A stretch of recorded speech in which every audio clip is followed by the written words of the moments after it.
A partir de agora, começa o programa Recontando o Gênese pelo Espiritismo, redigido e produzido por mim, professor e mestre em Ciências e Religião, Roger Bradbury, da Universidade Livre Allan Kardec.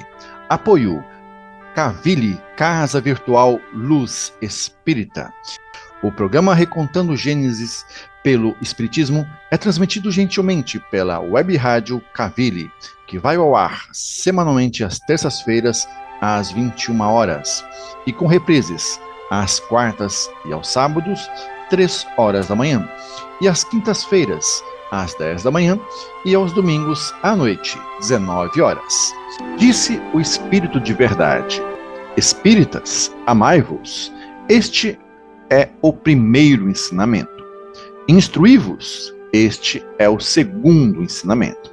Isso podemos ler no livro Evangelho segundo o Espiritismo, capítulo 6, item 5. Como mensagem inicial, temos o Espiritismo na Bíblia. Este trecho que vamos ler encontra-se na Revista Espírita de 1868. Sabe-se que a Bíblia contém uma porção de passagens em relação com os princípios do Espiritismo. Mas como encontrá-las neste labirinto que é a Bíblia? Necessário seria fazer deste livro uma leitura atenta, o que pouca gente tem tempo e paciência para fazer. Algumas mesmo, sobretudo, em razão da linguagem, o que das mais vezes, figurada, a ideia espírita só aparece de maneira clara após reflexão. E na Revista Espírita de 1864 lemos: muitos pontos da Bíblia, do Evangelho e de autores sacros em geral são ininteligíveis e até mesmo parecem irracionais, apenas por falta da chave para compreender o seu sentido verdadeiro. Essa chave está inteiramente no Espiritismo. Assim como já puderam convencer os que estudaram seriamente e como, mais tarde, melhor será reconhecido. O Espiritismo se encontra por toda parte, na antiguidade e em todos os períodos da humanidade. Por toda parte se acham os seus traços escritos nas crenças e nos monumentos. É por isso que, se ele abre horizontes novos para o futuro, o Espiritismo lança uma nova luz, não menos viva, sobre os mistérios do passado. Eu sou o professor e mestre em Ciência e Religião, Roger Bradbury. Bora lá, coragem, venham comigo. É com muita satisfação e alegria que retomamos agora a série de estudos sistematizados recontando o Gênesis pela hermenêutica espírita. E como 19º encontro de hoje, teremos como tema a corrupção do gênero humano, uma releitura do livro bíblico O Gênesis, à luz das obras básicas da codificação espírita e de suas obras subsidiárias. No encontro anterior, tratamos dos seres místicos na Bíblia, e no programa de hoje continuaremos a fazer uma interpretação detalhada e minuciosa do capítulo 6, Mosaico. E como epígrafe de hoje, lemos: havia naqueles dias gigantes na terra, e viram os filhos de Deus que as filhas dos homens eram formosas, e geraram filhos com elas. Estes filhos eram valentes e pessoas de destaque. Isso lemos no livro Gênesis, capítulo 6, versículos de 2 a 4. Vamos agora ao nosso texto base. Como se multiplicou a etnia adâmica na Terra? Pergunta Herculano Pires. Adão e Eva, proscritos e progenitores biológicos da etnia semítica eram símbolos da infância da humanidade na Terra. Tiveram muitos filhos e filhas biológicos, as quais não deveriam ser necessariamente belas em pleno período paleolítico, bem diferente do padrão de beleza grego, que viria muitos séculos depois. Entretanto, crê-se que elas abalaram tanto os anjos do céu que deixaram sua condição para aventurar-se neste mundo, na Terra. Espiritualmente, a etnia adâmica, ou os descendentes de Adão e Eva, usando um termo da botânica, foi uma enxertia com o objetivo de melhorar o gênero humano, favorecer o desenvolvimento intelectual e tecnológico aqui no planeta Terra, entre primitivas tribos pré-históricas.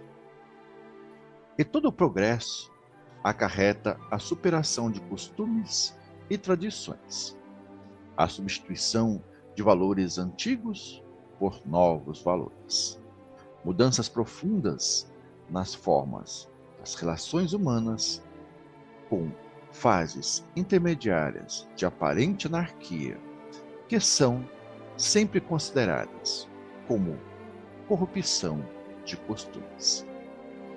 Daí o dogma e a crença bíblicos da queda dos anjos e a corrupção ou dissolução dos costumes do gênero humano na época. Os povos antigos acreditavam que isto provocaria a ira de Deus, e o castigo divino não tardaria. Um dilúvio. Daí as catástrofes geológicas que destruíram Sodoma e Gomorra. E o dilúvio em forma de trombas d'água, inundações que dizimaram também criaturas inocentes em zonas sempre acusadas de dissolutas. Isso podemos ler no livro Visão Espírita da Bíblia, de Herculano Pires, capítulo 26. O mito dos anjos decaídos, Nefilins, no hebraico, ele caiu, que significa, ou sentinelas, descrito no livro de Gênesis, capítulo 6, é recontado no livro apócrifo de Enoque. Filho de Caim, será? Os filhos dos céus enamoraram-se das mulheres humanas e estas conceberam e geraram gigantes, cuja estatura era de quase 15 metros. Estes devoravam tudo o que o trabalho humano agropastoril produzia, e tornou-se impossível alimentá-los, porque sua fome era insaciável. Então os gigantes voltaram-se não só contra as pessoas, a fim de devorá-las, como também começaram a comer a carne e beber o sangue dos pássaros, dos animais, répteis e peixes, um depois do outro. Então a terra reprovou aqueles gigantes injustos. Os gigantes, ou titãs na mitologia grega, eram seres de grande força e muita agressão, embora não necessariamente de grande tamanho. Ousaram guerrear contra os deuses do Olimpo, a chamada Titanomaquia. Eram nascidos de Gaia, deusa que personifica o planeta Terra, e filhos de Urano, o deus do céu estrelado. Conta o poeta Hesíodo em sua Teogonia que Gaia pariu os cíclopes, de soberbo coração, vigor e violência e engenho possuíam os cíclopes e os titãs em sua ação. Outros ainda na terra, e do céu nasceram. Esses eram enormes, violentos, assombrosos filhos de Gaia e de Urano. Deles, os gigantes eram de 100 braços e 50 cabeças, que brotavam dos seus ombros com Teseu. O seu vigor era sem limite, poderosos eram na enorme forma. E dos que respingaram o sangue da castração de Urano, nasceram ainda outros tantos grandes gigantes, rútilos nas armas, com longas lanças nas mãos. Por que a Bíblia os chama de gigantes? As pesquisas científicas demonstram que alguns desses homens primitivos eram gigantes, como Golias, o exilado, ou também chamado adivinho, que media 3 metros. Isso podemos ler no livro de 1 a Samuel, capítulo 17 e versículo 4. Ligando-se a isso, a influência da tradição mitológica e os excessos de imaginação daqueles povos, tudo se explica racionalmente com Herculano Pires no livro Visão Espírita da Bíblia, capítulo 26. Escreve Emmanuel que as tradições do paraíso perdido passaram então de gerações a gerações daqueles seres capelinos aqui reencarnados, até que então ficasse arquivadas nas páginas da Bíblia ou de tantos outros mitos antigos, verdadeiros arquétipos humanos, e que essas etnias adâmicas guardavam então vaga lembrança da situação pregressa do mundo de Capela.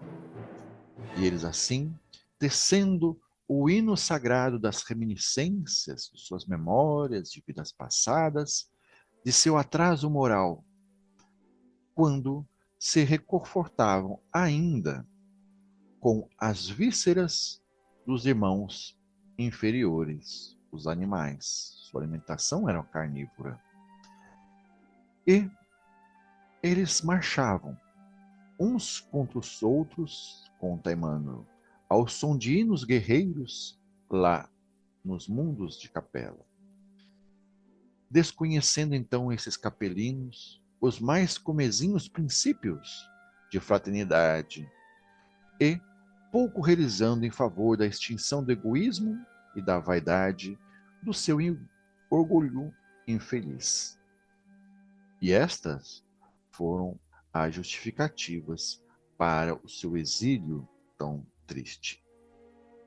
E, não obstante, as lições recebidas da palavra sábia e mansa do Cristo, que esses capelinos passaram a ouvir antes de encarnarem na Terra. As etnias brancas olvidaram os seus sagrados compromissos, esqueceram suas palavras no dia a dia aqui, salvo muitas exceções desses espíritos exilados de Capela, aqui agora reencarnados, puderam voltar rapidamente ao país da luz e da verdade, do mundo que vieram de Capela. Grande percentagem daqueles espíritos rebeldes só voltaram à Capela depois de muitos séculos de sofrimentos expiatórios. Outros ainda, porém, felizes e retrógrados, permanecem aqui reencarnados ou no mundo espiritual, aqui na Terra, nos dias que se correm, contrariando a regra geral, em virtude de seu elevado, passivo de débitos clamorosos. Isso nos conta Emmanuel no livro A Caminho da Luz, psicografado por Chico Xavier. E ainda conta-nos Emmanuel que dos espíritos degradados na terra foram os hebreus, que constituíram a etnia mais forte e mais homogênea, mantendo inalterados os seus caracteres, a sua personalidade, através de todas as mutações. As lendas da Torre de Babel não representam apenas um mito nas páginas antigas do Velho Testamento ou Antigo Testamento, ou Primeira Revelação, como chamamos no Espiritismo.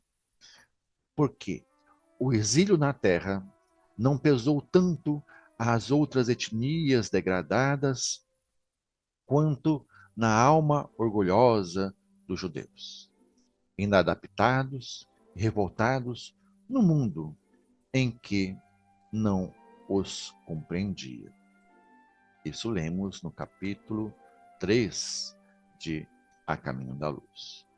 E ainda nos descreve Emmanuel que os capelinos tinham se tornado vegetarianos e isto trouxeram como lembrança que ficou registrada no livro bíblico da Gênese, nosso texto sagrado. Jesus e os co-criadores reproduziram na etnia adâmica as suas imagens e semelhanças, sua personalidade, até porque alguns eram capelinos e destinou seus hábitos alimentares. Lemos, por exemplo, no livro Gênesis, capítulo 1, versículos de 27 a 30, eu vos dou todas as ervas que dão semente, que estão sobre a superfície da terra, e, como alimento, todas as árvores que dão frutos e que dão semente. Isso será o vosso alimento. Sabemos que ninguém morria para que outro ser precisasse se alimentar. Isto em capela. Segundo a narrativa bíblica, é só depois da chegada dos capelinos e após a degradação moral e a corrupção humana generalizada que os terríveis deuses tribais fazem um novo pacto com a humanidade, através de Noé e sua família. Desta vez, explicitamente revoga o mandamento do vegetarianismo, como podemos ler no livro Gênesis de Moisés, capítulo 9, versículos de 2 a 3. E o temor de vós e o pavor de vós virão sobre todo animal da terra, e sobre toda a ave dos céus, tudo o que se move na terra, todos os peixes do mar, nas vossas mãos serão entregues. Tudo que se move, que é vivente, será para o vosso mantimento, para a vossa alimentação daqui por diante, como tenho vos dado anteriormente a erva verde. E lembrando da violência e brutalidade do primeiro fratricídio relatado, a morte de Abel por Caim, o escriba registra que a voz do sangue do seu irmão, Abel, clama da terra, onde fora derramado. Isso pode ser lido no livro Gênesis, capítulo 4 e versículo 10. Portanto, mais adiante, para evitar o canibalismo e vampirismo e as obsessões de espíritos violentos, prescreve o escriba mosaico. A carne, porém, com sua vida, isto é, com seu sangue, não comerás. Será requerido o vosso sangue e o sangue das vossas vidas das garras de todo animal, como também das mãos humanas. Quem derramar o sangue humano terá seu sangue derramado. E eu, eis que estabeleço a minha aliança convosco e com a vossa descendência depois de vós. Isso pode ser lido no livro Gênesis, capítulo 9, versículos de 4 a 9. E vamos resumir o que aprendemos hoje. Na mística de toda a mitologia antiga, somos este misto, essa mistura, essa miscigenação, esse sincretismo de seres, um pouco da terra e um pouco de sopro divino extraterreno. O que significa isso? Nosso espírito criado simples e ignorante evoluíra lenta e gradualmente aprendendo experiências, forjando seus automatismos e instintos nos reinos animal e vegetal, talvez ainda em outros mundos.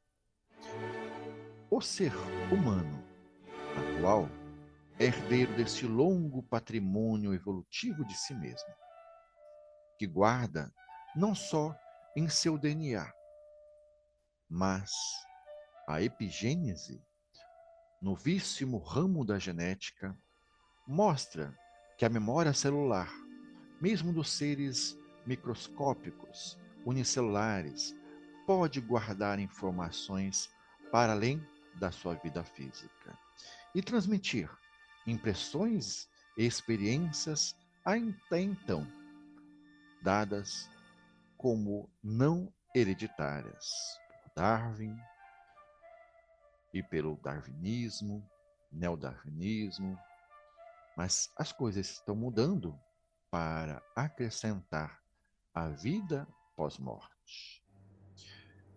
Isso se explica devido a haver, na nossa crença espírita, um espírito imortal que anima nosso ser, que guarda todas as experiências de vidas passadas e pode, quando necessário e permitido pela espiritualidade, acessá-las para manter a preservação da vida e da espécie. Por isso temos os instintos de sobrevivência.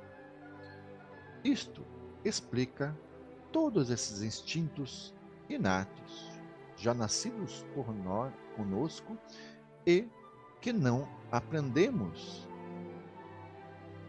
Os instintos animais, e como designa Carl Jung e também o espírito de Joana de Ângeles, na sua psicologia espírita, sua psicologia profunda, também assim explica como a fonte de um inconsciente coletivo.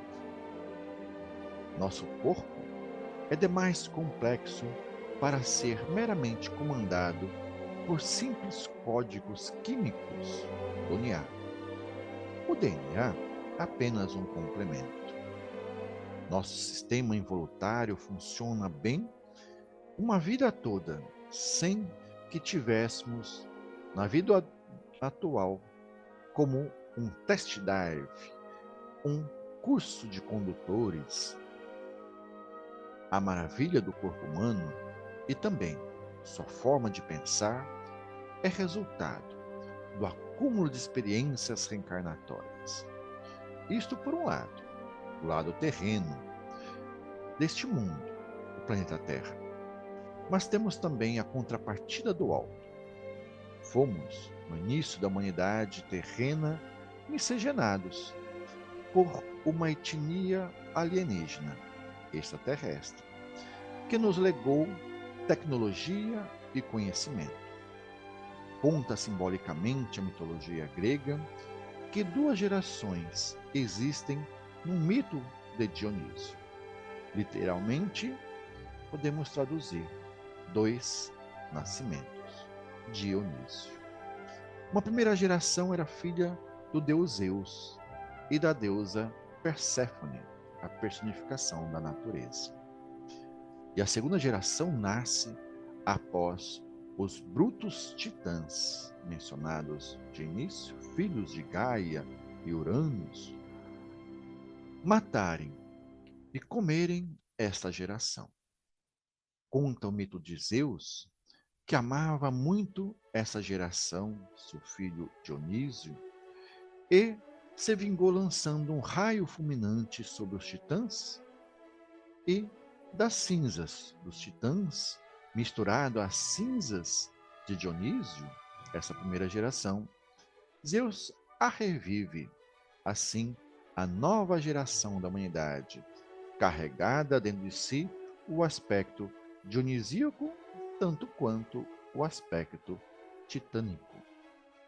O mito é muito elucidativo sobre a nossa natureza terrena, descendente de Perséfone e dos titãs, os seres aqui, terrenos, brutos, e a cultura intelectual estrangeira, vinda do alto, simbolizada por Deus, o Zeus grego do Monte Olimpo. Não sejamos severos e apressar em julgar a Bíblia e os mitos antigos.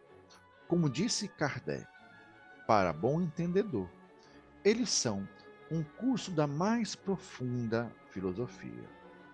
E por hoje, vamos ficando por aqui. No próximo encontro, vamos tratar um pouco mais sobre a queda dos anjos. Continuaremos em nova oportunidade. Paz e luz a todos e todas.